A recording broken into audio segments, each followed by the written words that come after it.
Il est 13h sur O7 FM. O7 Info 13h.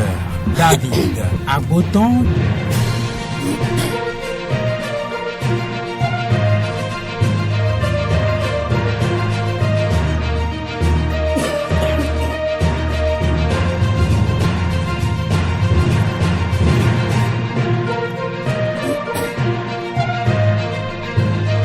Un réel plaisir pour nous de vous savoir très nombreux à l'écoute de la 105.3 depuis la cité lacustre Soava. Mesdames et messieurs, nous sommes là pour vous informer. Merci de nous recevoir chez vous les titres du journal. L'examen du certificat de qualification au métier lancé lundi 22 avril se poursuit sur toute l'étendue du territoire national. Le lycée technique de Porto Novo a abrité la cérémonie officielle de lancement du site CQM. Toujours à Porto Novo, cette fois-ci à l'hémicycle, les députés ont adopté le rapport d'activité du président Louis Blavonou. Ce rapport couvre la période du 1er octobre 2023 au 31 mars 2024. Plus de soutenance de mémoire en licence à la faculté des lettres, arts et sciences humaines, Flash, et à la faculté des sciences économiques et de gestion. Une note du recteur de l'université de Parakou l'interdit désormais. Détail dans ce journal. Hors de nos frontières au Sénégal, Diomaye Faye, le tout nouveau président veut renégocier les contrats liés pendant ce temps au Mali. Les partis politiques demandent à la Cour suprême d'annuler leur suspension. Mesdames et messieurs, vous aurez droit aux nouvelles sportives. En sport, donc, une délégation de Brocéliande volée de la Bretagne en France séjourne au Bénin depuis le lundi 22 avril 2024. Objectif, faire découvrir le volleyball aux écoliers de 8 à 10 ans. En voilà pour les titres. Roland Ezi, Gilbert Coton, mise en onde en studio. David Agoton, Irène Gauthier. Irène, bonjour. David, bonjour. Nous sommes là pour les informations à nos auditeurs de la cité lacustre de Soava et bien d'autres régions. Effectivement. Lancement officiel ce lundi à Porto Novo de l'examen du CQM, le certificat de qualification au métier. Cette session d'avril 2024 a été lancée par les ministres Modeste Kérékou en charge des petites et moyennes entreprises et de la promotion de l'emploi et Yves Chabier-Poirot en charge de la formation professionnelle. Et c'est le lycée technique de Porto Novo qui a abrité la cérémonie. Ils sont au total 41 500 FM 105.3, au-delà de la radio, du certificat de qualification au métier. Les candidats sont issus de 125 métiers ayant reçu des formations de 2, 3 ou 4 ans à même de mieux chercher leur parchemin à travers le CQM. La préfète de l'Ouémé a souhaité la bienvenue aux hôtes et exprimé sa satisfaction de voir son département abriter un examen aussi important qui concerne les artisans. On écoute ici Madame le préfet de l'Ouémé, Dr Marie Akpotrossou.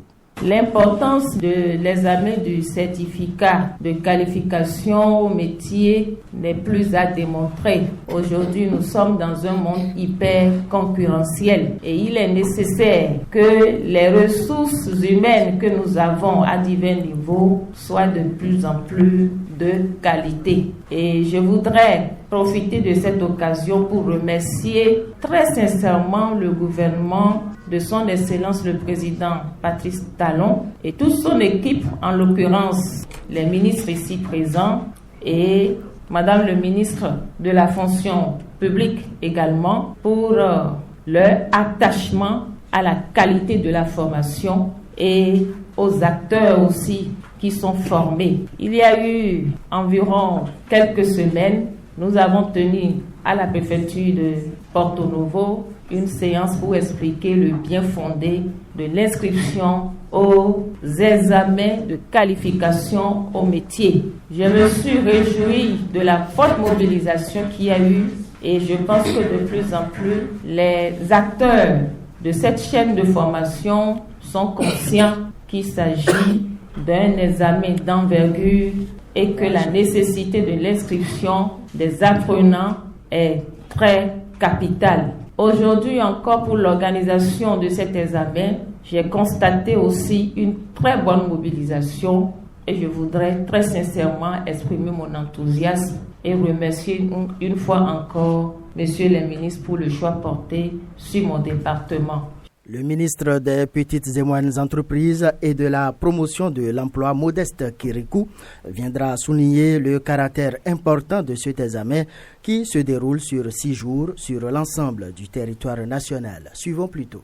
L'examen du CQM est un examen particulier, un examen spécifique. Je ne sais pas s'il y a d'autres examens de ce genre dans notre pays. Que le secteur de l'artisanat, c'est 8 branches d'activité, comme vous le savez, 40 corps de métiers et plus de 175 métiers, selon la nomenclature du Code communautaire de l'UEMOA. Pour cet examen, nous avons 41 525 candidats. Nous avons à peu près 129 métiers dans lesquels les apprentis vont composer sur toute la semaine, dès ce jour jusqu'à samedi. Nous avons quelques 109 centres d'examen, 109 centres d'examen sur toute l'étendue du territoire, avec près de 900 sites de composition. Voilà pourquoi je disais que c'est un examen particulier, c'est un examen spécifique et je voudrais saluer toutes les directions techniques, tous nos cadres, tous nos collaborateurs. J'espère et je forme le vœu que toute la semaine, l'examen se déroule dans la quiétude, dans le calme, dans la sécurité pour tous les apprenants. Et à la suite du président de la Chambre, je voudrais dire que mon vœu aussi est que nous obtenions, pourquoi pas, 100% de réussite. Parce que c'est un examen, c'est pas un concours. Le président de la Chambre des métiers s'est réjoui de la tenue effective de cet examen. Il remercie le gouvernement et ne manque pas de rassurer les candidats qui ne sont autres que des artisans. On écoute ici le président de la Chambre des métiers du Bénin, Imoru Soufianou. Nous voici à la 2e édition de l'organisation de cet examen que le chef de l'État a bien voulu que ça soit un examen rénové. Cette session qui regroupe 41 525 candidats autour de 106 centres d'examen mobilisés sur toute l'étendue du territoire national au niveau de nos 900 sites de composition. C'est pour vous dire que l'objectif est en train progressivement d'être atteint et la Chambre de métiers est ouverte pour avancer dans la dynamique de l'amélioration de toutes les conditions pour une bonne tenue de l'examen. Et c'est en cela qu'en cette occasion, Monsieur le ministre, c'est l'occasion pour moi de rassurer les uns les autres et surtout de rassurer nos candidats qui d'ici là, vous allez officiellement lancer l'examen de la session du mois d'avril. C'est pour les rassurer en leur disant que la Chambre de métiers, qui est l'institution consulaire où siègent les élus ou votés par les artisans, nous travaillons pour eux. Tout ce que nous sommes en train de faire, c'est pour l'amélioration de leurs conditions de vie, c'est pour l'amélioration de leur professionnalisation et c'est en cela que nous travaillons. C'est pour les rassurer également pour dire que les épreuves que nous avons bien voulu faire confectionner par les professionnels et travailler par un groupe de travail technique afin d'envoyer à la DEC qui a fait le tri, ces épreuves sont à leur portée et pour nous, en tant qu'acteurs, nous devons les encourager et leur demander de ne pas être stressés. C'est vrai, c'est un examen, mais en ce qui nous concerne, représentants de tous les artisans, c'est de souhaiter bonne chance à tous les acteurs. Notre souhait, c'est que nous obtenions ou nous enregistrions, pourquoi pas, 100% même de réussite. En ce qui me concerne, c'est mon souhait en tant que représentant légal des artisans. Cet examen du CQM se trouve être rénové à plus d'un titre, explique le ministre en charge de la formation professionnelle, Kouaro Yves Chabi. Effectivement, c'est un CQM rénové. Il faut déjà préciser que octobre-novembre dernier, nous avons eu le premier CQM rénové. La session d'avril 2024, vous savez, les années antérieures, il y avait 2 sessions, avril et octobre. Et entre-temps, il y a eu une suspension. Donc, la session d'avril 2024 vient reprendre le cours normal, donc de la périodicité des CQM. Il est rénové tout simplement parce que à partir de la session dernière, c'est-à-dire d'octobre-novembre dernier, c'est la CMA, entendez, la Chambre des métiers des artisans. Donc c'est elle qui prend le devant de l'organisation, appuyée par la direction des examens et concours du ministère des Enseignements secondaires techniques et de la formation professionnelle. Évidemment, un ensemble de textes ont été pris pour s'assurer du bon déroulement donc de cet examen. Il est rénové parce que, si vous avez constaté, il s'organise dans le même format que les examens CEP, BEPC, baccalauréat, etc. Alors, il est rénové parce que, justement, il est organisé dans les règles de l'art. Et il y a des parchemins qui seront donc délivrés dans les règles de l'art. Il n'y a pas de contestation possible parce que justement toutes les étapes techniques sont respectées. Et il est rénové tout simplement parce que désormais ce sont donc des institutions qui prennent en charge cet examen. Il faut rappeler que l'examen du certificat de qualification au métier, lancé le lundi 22 avril, se poursuit et prendra fin le samedi 27 avril 2024 sur toute l'étendue du territoire national.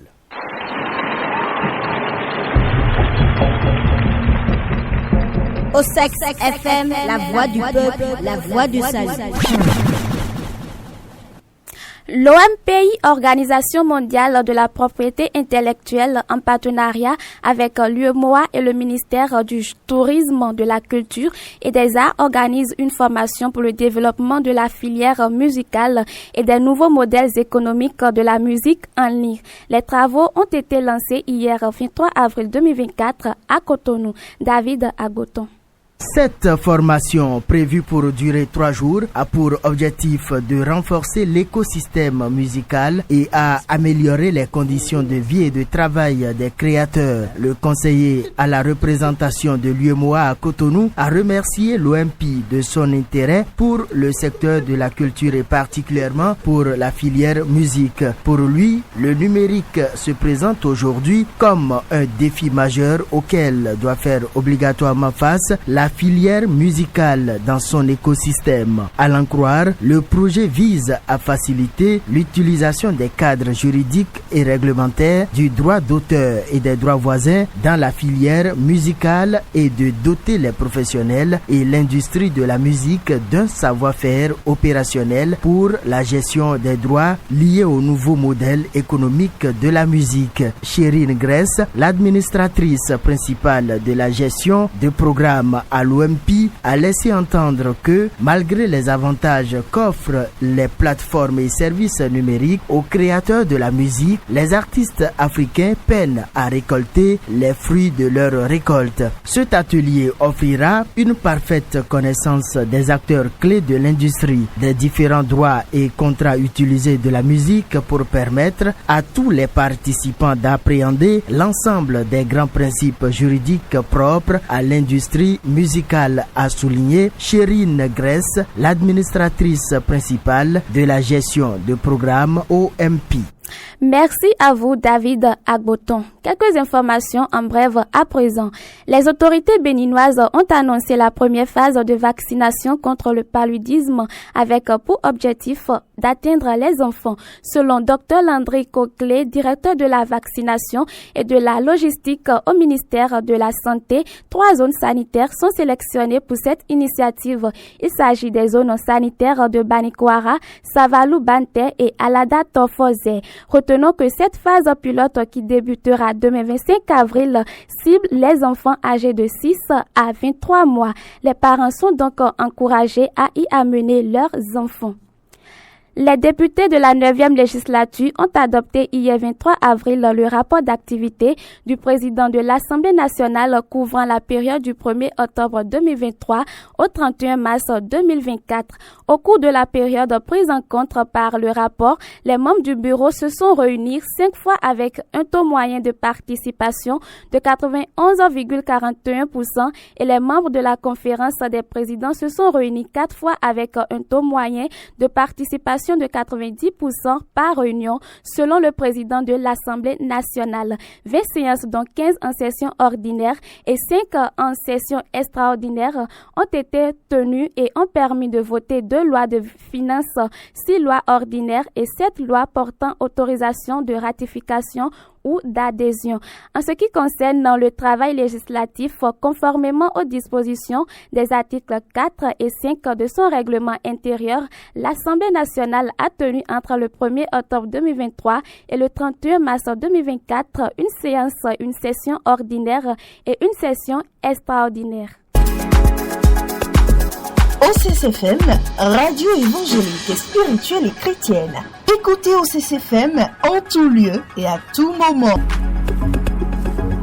Encore quelques informations brèves avant de retrouver l'Afrique. La deuxième édition du Festival international des arts du Bénin a été officiellement lancée hier à la place de l'Amazone de Cotonou. C'était à l'occasion d'une conférence de presse et c'est en présence de Ulrich Adjovi, promoteur du FINAB, Blaise Yaïwa Chichao, directeur des arts et du livre et d'autres acteurs culturels. Pour cette édition, la chanteuse et musicienne Asikiwa, membre du comité d'organisation, a invité les acteurs du secteur à prendre part activement aux activités du FINAB. Les soutenances de mémoire en licence ont été supprimées à la faculté des lettres, arts et sciences humaines, Flash, et de la faculté des sciences économiques et de gestion. Selon une note du recteur en date du lundi 22 avril 2024, les étudiants de ces deux facultés de l'université de Parakou ne produiront plus de mémoire de soutenance en licence et c'est à compter de cette année académique 2023-2024. Des formules de remplacement sont actuellement en cours d'étude, a informé la note. Les informations hors de nos frontières à présent.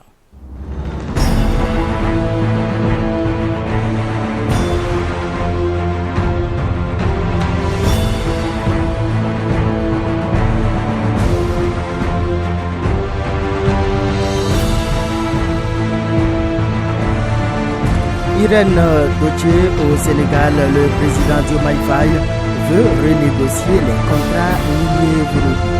Oui, David Agoton, le Sénégal compte sur le secteur minier pour étoffer ses ressources des recettes à compter de cette année 2024. Les dernières découvertes faites dans le secteur, dont l'exploitation devrait débuter cette année, ont poussé l'État à revoir à la hausse ses prévisions de recettes. Mais les niveaux d'idéalité dans les autorités administratives politiques continuent un bémol à l'espoir suscité. Elles pensent que les contrats faits dans le cadre de l'exploitation des ressources minières ne profiteraient pas suffisamment au pays. Le président Diomaye Faye veut donc renégocier avec les entreprises intervenant dans le secteur. Au Mali, les partis politiques demandent à la Cour suprême d'annuler leur suspension. Les organisations maliennes signataires de la déclaration du 31 mars ont déposé le lundi 2 avril un recours devant la Cour suprême afin d'obtenir l'obtention d'annulation du décret assistant le 10 avril dernier les activités à caractère public. Cette coalition regroupe le quasi-totalité des partis et des organisations de la société civile du pays de toutes les tendances. Les organisations exigent de pouvoir reprendre leurs activités, mais leur démarche semble avoir peu de chance d'aboutir. Les partis et les associations signataires de la déclaration du 31 mars avaient déjà annoncé qu'ils utiliseraient toutes les voies légales possibles. Certains des membres n'hésitant pas à qualifier de dictatorial la suspension des activités politiques des partis et associations. C'est tout pour la page africaine de cette édition. Ce journal se poursuit de sport.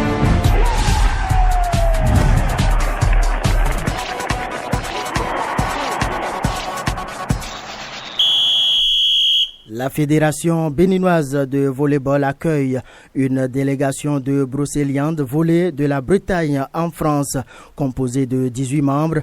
La délégation séjourne au Bénin depuis le lundi 22 avril 2024. C'est dans le cadre d'une coopération entre la Fédération béninoise de volleyball et le club français.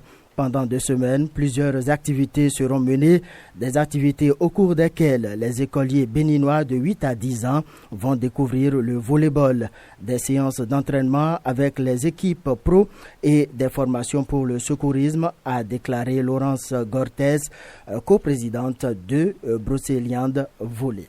Les 8e championnats d'Afrique de Scrabble Champas 2024 démarrent ce mercredi 24 avril 2024 en Côte d'Ivoire. Une dizaine de joueurs représentent le Bénin, placés sous l'encadrement de Olivier Assinou, secrétaire général de la Fédération béninoise de Scrabble, et de Jevron Tiakwe, entraîneur de circonstance. L'équipe béninoise a pour mission de finir vainqueur de cette compétition continentale. Il faut donc rappeler que lors des 13e Jeux africains Accra 2024, le Bénin a fini médaillé d'or de la Coupe des Nations de Scrabble. Cette performance de taille a été réalisée par Nicanor Kovi, Carnot Atimandjagani et Jevron Tiakwe. Mesdames et messieurs, c'est tout. Mais avant de prendre congé de vous, voici le rappel de quelques titres.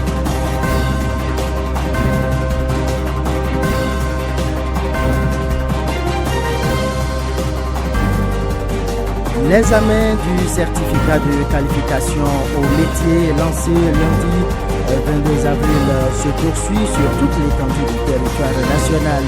Le lycée technique de Porto Novo a abrité la cérémonie officielle de lancement du CQM.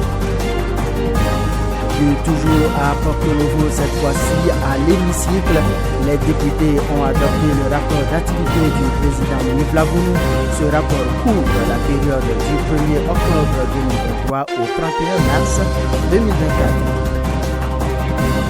Plus de soutenance de mémoire en licence à la faculté des lettres, arts et sciences humaines Flash et à la faculté des sciences économiques et de gestion. Une note du recteur de l'université de Parakou l'interdit désormais. Vous avez eu les détails dans ce journal. Hors de nos frontières au Sénégal, Diomaye Faye, le tout nouveau président veut renégocier les contrats miniers.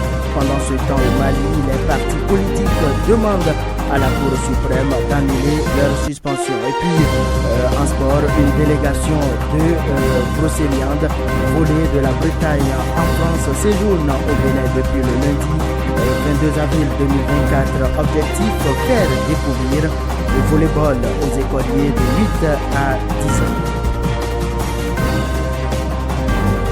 Roland Ezi et Gilbert Coton ont assuré la mise en œuvre de cette édition en direct de ce studio.